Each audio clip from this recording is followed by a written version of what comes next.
Assalamualaikum warahmatullahi wabarakatuh. Perkenalkan, nama saya Budi Mansa. Saya dari Prodi Hukum Tata Negara Fakultas Syariah. Baik, berdirinya saya di sini yaitu untuk menjelaskan apa itu rujuk. Sebelum memperjelaskan apa itu rujuk, secara definisi perkawinan telah dijelaskan bahwa perkawinan itu suatu bentuk perjanjian kedua belah pihak yang dengan perjanjian itu hubungan laki-laki dan perempuan yang selama ini haram menjadi terbuka dan atau disebut halal. Dengan telah terjadinya perceraian setelah itu, maka perjanjian atau akad yang telah dibuat sebelumnya dinyatakan tidak berlaku lagi. Untuk selanjutnya, hubungan antara laki-laki dan perempuan yang sudah menjadi boleh itu telah berakhir, namun belum putus. Dalam arti, sebenarnya selama keduanya masih dalam masa iddah, hanya di antara keduanya berlakulah ketentuan, yaitu harus berpisah. Dan untuk keduanya ibarat orang asing. Untuk keluar dari kecanggungan itu, Allah telah memberikan pilihan yang mudah diikuti kembali, yaitu perkawinan semula atau disebut rujuk. Di sini saya akan menjelaskan tentang pengertian rujuk, syarat rujuk, dan tata cara pelaksanaan rujuk ditinjau dari segi agama dan hukum negara. Baik, yang pertama itu pengertian rujuk. Pada bab yang lalu dijelaskan bahwa salah satu hikmah yang dikandung oleh iddah adalah masa bagi suami dan istri untuk memikirkan apakah mereka akan melanjutkan perkawinan atau mengakhiri dengan menghabiskan masa iddah berlaku tanpa rujuk.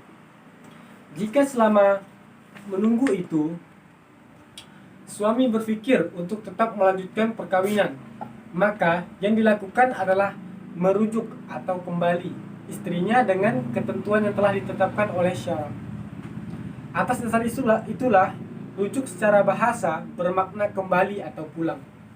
Dalam istilah fikih, rujuk berarti meneruskan atau mengekalkan kembali hubungan perkawinan antara pasangan suami istri yang sebelumnya. Dikhawatirkan dapat terputus karena dijatuhkannya talak raj'i oleh suami. Rujuk merupakan hak manusia yang telah ditetapkan oleh Allah Subhanahu wa taala. Mazhab Syafi'i mendefinisikan rujuk dengan melangsungkan hak milik yang ada tanpa adanya ganti rugi selama masa iddah masih ada, atau melanjutkan hubungan suami istri selama masih dalam masa iddah akibat talak raj'i atau talak 1 dan talak 2. Sedangkan menurut jumhur ulama, rujuk adalah mengembalikan wanita yang ditalak selain talak ba'in pada perkawinan selama wanita itu masih berada dalam masa iddah tanpa akad yang baru. Konsep rujuk ini hanya berlaku wanita yang sedang menjalani iddah talak raj'i, talak 1 dan talak 2. Dasar hukum rujuk ini terdapat di dalam surah Al-Baqarah ayat 2 surah 228 yang artinya, dan suami-suami berhak merujuknya dalam bentuk menanti itu. Jika mereka para suami itu menghendaki istilah atau perbaikan hubungan. Dalam sebuah hadis Rasulullah menceritakan bahwa ia telah menceraikan Hafiz binti Umar bin Abdullah Al-Khattab. Ketika itu, kata Rasulullah, Jibril mendatangi saya seraya berkata, "Kembalilah pada Hafsah, karena dialah istri engkau di surga."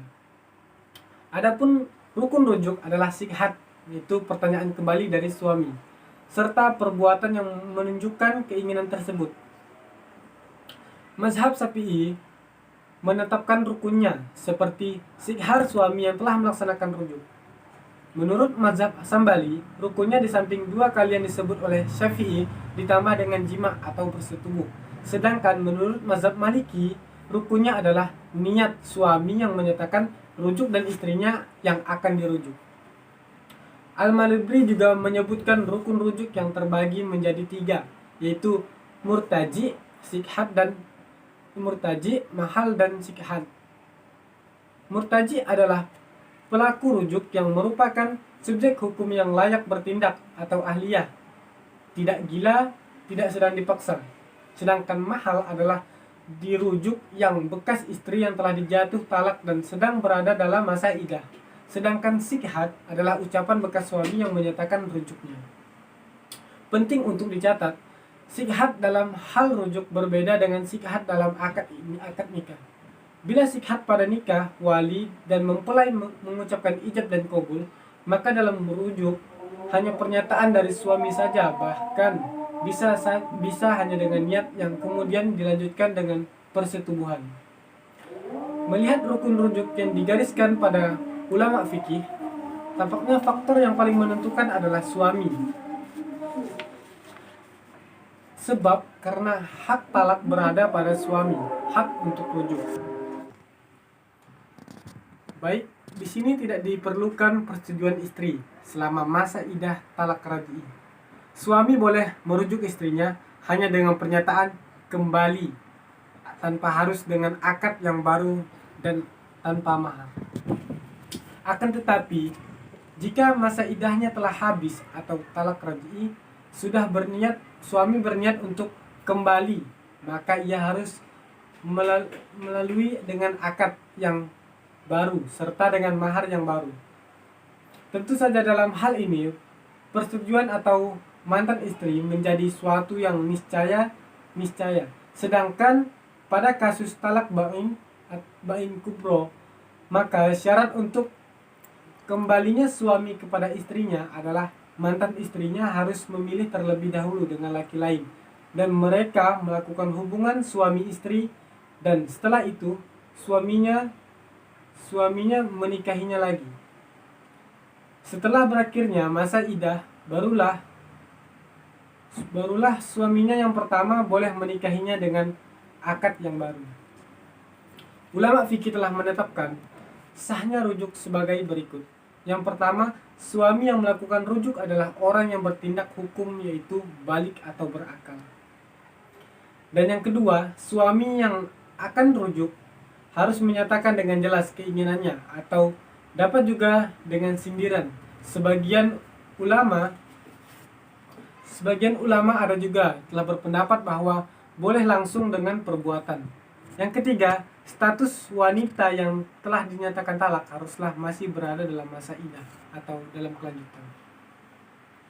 Dan yang keempat, rujuk harus dilakukan secara langsung tanpa ada persyaratan-persyaratan yang dibuat oleh suami. Dari syarat-syarat yang dikemukakan ulama di atas, maka menurut Wabah al-Zuhaili, hal-hal di bawah ini tidak disyaratkan untuk rujuk. Yaitu pertama, kerelaan istri. Dalam rujuk tidak disyaratkan adanya kerelaan istri, karena hak rujuk itu adalah hak suami yang tidak tergantung pada istri dan atau persetujuan pihak lain. Hal ini dengan firman Allah Subhanahu wa taala, Quran surah Al-Baqarah ayat 2 surah 228, di dalam surah ayat 228. Kedua, tidak disyaratkan suami untuk memberitahu istrinya, karena lagi-lagi rujuk merupakan hak suami. Dan yang ketiga, saksi ketika rujuk. Saksi tidak diperlukan bagi suami yang akan kembali kepada istrinya.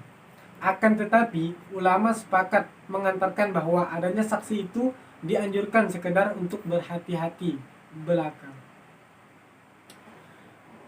Penting dicatat mengenai saksi atau mazhabaz Zahiri menyebutkan berdasarkan surah At-Talaq ayat 2, menghadirkan saksi merupakan kewajiban. Argumennya karena saksi merupakan rukun dalam pernikahan, maka saksi juga merupakan syarat untuk melestarikan pernikahan tersebut. Seperti terlihat nanti di dalam komplikasi hukum Islam, keberadaan saksi ini menjadi sangat penting sehingga ia menjadi syarat dalam tata cara pelaksanaan rujuk itu sendiri. Artinya, dalam mekanisme rujuk yang telah diatur dalam komplikasi hukum Islam, saksi merupakan unsur-unsur penting yang ada. Baik, yang kedua yaitu terminologi rujuk dalam hukum Islam. Dalam perkembangan selanjutnya, tata cara rujuk tidaklah sederhana yang digambarkan oleh ulama fikih, seperti terlihat dalam perundang-undangan yang berlaku. Rujuk berikut tata caranya yang diatur sebagaimana yang terdapat dalam komplikasi hukum Islam. Perspektif Undang-Undang nomor 1 tahun 1974, tampaknya Undang-Undang Pernikahan tidak mengatur masalah rujuk. Demikian pula halnya di dalam PP nomor 9 tahun 1975. Kendati demikian, jauh sebelum kelahiran Undang-Undang Pernikahan, di dalam Undang-Undang nomor 32 tahun 1954 dan Undang-Undang nomor 22 tahun 1946 sudah dibuat aturan mengenai pencatatan nikah, talak, dan rujuk. Jadi, walaupun aturan rujuk ternyata telah diatur jauh dari sebelumnya, perspektif komplikasi hukum Islam berbeda dengan Undang-Undang UUP. KHI, komplikasi hukum Islam, sepertinya telah menurut aturan-aturan rujuk yang dapat dikatakan rinci dalam tingkat tertentu. Komplikasi hukum Islam yang mengulang penjelasan fikih, namun berkenaan dengan proses komplikasi hukum Islam melangkah lebih maju dari fikih itu sendiri. Di dalam pasal 163 dijelaskan bahwa yang pertama, seorang suami dapat merujuk istrinya yang dalam masa iddah. Dan yang kedua, rujuk dapat dilakukan dalam hal-hal yang pertama, putusnya perkawinan karena talak, kecuali talak yang telah jatuh 3 kali atau talak yang dijatuhkan qabla al-dukul. Dan yang kedua, putusnya perkawinan berdasarkan putusan pengadilan dengan alasan-alasan selain zina dan khuluk. Selanjutnya, pada masa 164 ada penjelasan yang sangat signifikan dan berbeda dengan fikih, yaitu seorang wanita dalam masa iddah talak raj'i berhak mengajukan keberatan atas kehendak rujuk dari bekas suami di hadapan pegawai pencatat nikah yang disaksikan 2 orang saksi. Selanjutnya, pasal 166, rujuk harus dapat dibuktikan dengan kutipan buku pendaftaran rujuk, dan bila bukti tersebut hilang atau rusak sehingga tidak dapat dipergunakan lagi, dapat dipintakan duplikatnya pada instansi yang mengeluarkan semula. Dan yang ketiga, tata cara rujuk. Berkenaan dengan tata cara rujuk, pelaksanaan rujuk dijelaskan pada pasal 167. Yang pertama, suami berhak merujuk istrinya datang bersama-sama istrinya ke pegawai pencatat nikah yang mewilayahi tempat tinggal suami istri dengan membawa penetapan tentang terjadinya talak dan surat keterangannya yang diperlukan. Dan yang kedua, rujuk dilakukan dengan persetujuan istri di hadapan pegawai pencatat nikah. Dan yang ketiga, pegawai pencatat nikah atau pembantu pencatat nikah memeriksa dan menyelidiki apakah suami akan merujuk itu memenuhi syarat-syarat merujuk menurut hukum mukahat. Apakah rujuk yang akan dilakukan itu masih dalam iddah talak raj'i? Apakah perempuan yang akan dirujuk itu adalah istrinya? Dan yang keempat, setelah itu suami mengucapkan rujuknya dan masing-masing yang bersangkutan beserta saksi menandatangani buku pendaftaran rujuk. Dan yang kelima, setelah rujuk itu dilaksanakan, pegawai pencatat nikah atau pembantu pegawai pencatat nikah menasihati suami istri tentang hukum-hukum dan kewajiban mereka yang berhubungan dengan rujuk. Pada pasal 168, yang pertama, dalam hal rujuk dilakukan di hadapan pembantu pegawai pencatat nikah. Daftar rujuk dibuat 2 rangkap, diisi dan dibandingkan oleh masing-masing yang bersangkutan beserta saksi-saksi.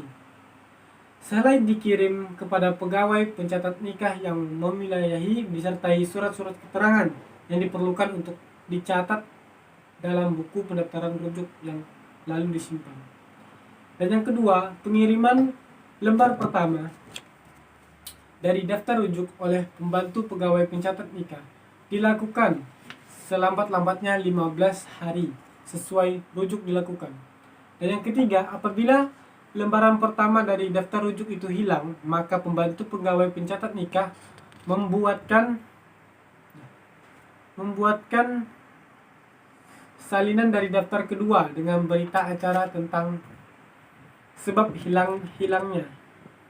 Dan lebih jauh dari itu, di dalam pasal 169 juga dinyatakan bahwa yang pertama, pegawai pencatat nikah membuat keterangan tentang terjadinya rujuk dan mengirimkan kepada pengadilan agama di tempat berlangsungnya talak yang bersangkutan dan kepada suami dan istri masing-masing diberikan kutipan buku pendaftaran rujuk menurut contoh yang ditetapkan oleh Menteri Agama.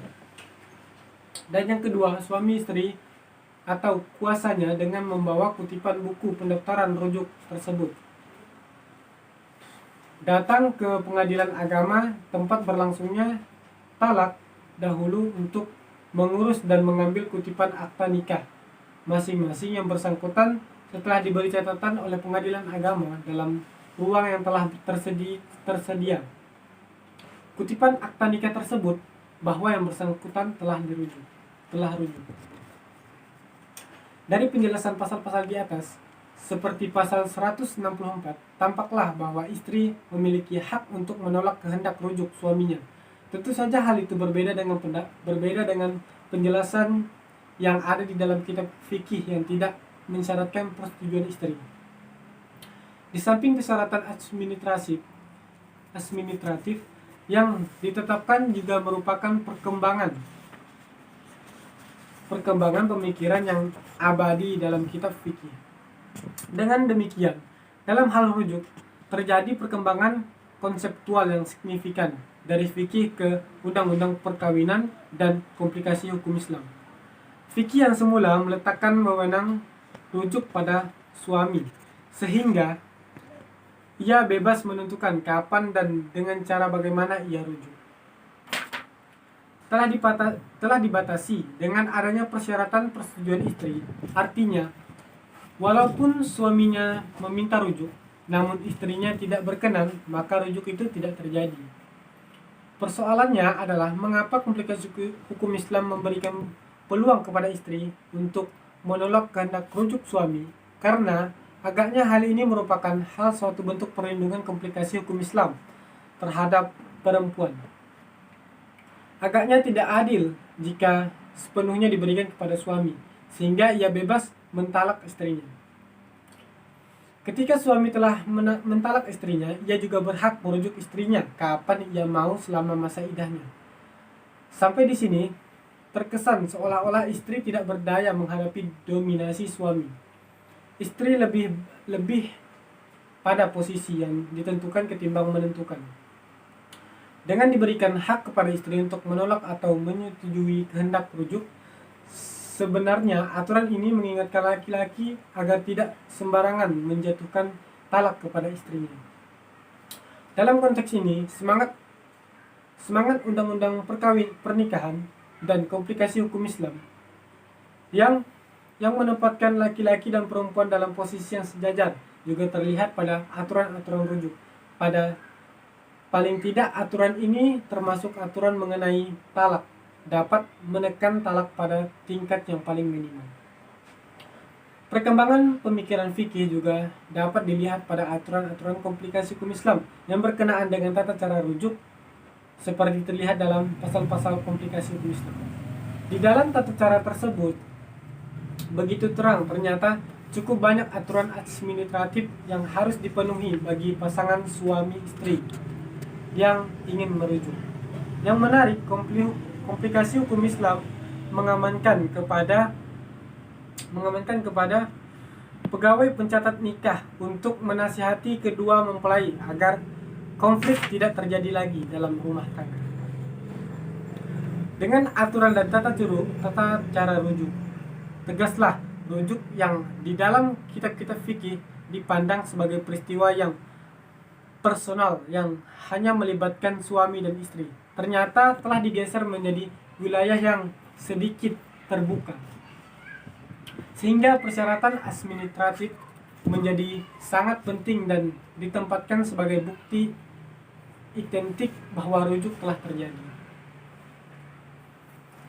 Hikmah rujuk. institusi rujuk di dalam Islam mengandung beberapa hikmah. Yang pertama, menghindarkan murka Allah karena perceraian itu sesuatu yang sangat dibenci.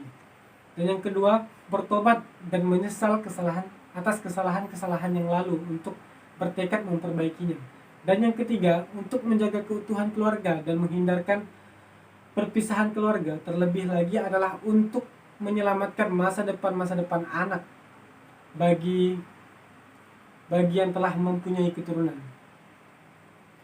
Telah diketahui bahwa perceraian terjadi dengan alasan apapun yang telah menimbulkan akses negatif pada anak. Dan yang keempat, mewujudkan istilah atau perdamaian. Meski hakikatnya hubungan perkawinan suami istri bersifat antar pribadi, namun hal ini sering melibatkan keluarga besar masing-masing. Baik, kesimpulan yang saya dapat mengenai tentang rujuk. Dari penjelasan tentang rujuk, nyatalah bahwa perceraian itu merupakan satu perbuatan yang sangat dibenci oleh Islam dan Allah SWT, dan sangat murka atas itu. Karena dampak negatif yang ditimbulkan baik kepada suami maupun istri, maupun terhadap anak-anaknya bagi yang telah memiliki anak. Sebaliknya, perdamaian atau rujuk merupakan perbuatan yang sangat disukai oleh Islam dan juga Allah SWT. Atas dasar inilah, institusi rujuk dalam Islam merupakan kesempatan yang cukup baik untuk melakukan rekonsiliasi terhadap politik yang terjadi antara suami dan istri. Dengan demikian, sejatinya suami istri yang telah bercerai harus memanfaatkan kesempatan masa idahnya untuk melakukan rujuk. Baik, sekian dari saya akhiri. Billahi taufiq wal hidayah. Wassalamualaikum warahmatullahi wabarakatuh.